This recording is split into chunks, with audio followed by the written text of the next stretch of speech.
مسند امام احمد بن حنبل میں حدیث ہے، میرے نبی پاک صلی اللہ تعالیٰ علیہ وسلم فرماتے ہیں کہ حضرت موسیٰ علیہ السلام کے زمانے میں دو شخص بحث کر رہے تھے، تو ایک بندہ اپنے قبیلے گنوانے لگا، کہنے لگا میں فلاں کا بیٹا، میرا فلاں حسب نسب، وہ فلانے کا بیٹا، وہ فلانے کا، اس نے اپنی 9 پشتیں گنوا دی۔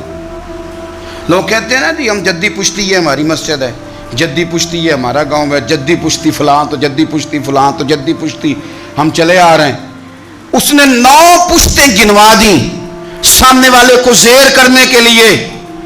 نبی کریم علیہ السلام فرماتے ہیں اللہ تعالیٰ نے حضرت موسیٰ کلیم کو وحی فرمائی کہ اسے کو تو تکبر کر رہا ہے نا اپنی 9 پشتوں پہ، تو سن وہ تیری 9 کی 9 پشتیں جہنم میں گئی ہیں، 9 کی 9 دوزخی ہیں۔ اب تو بتا تو کیا کہنا چاہتا ہے؟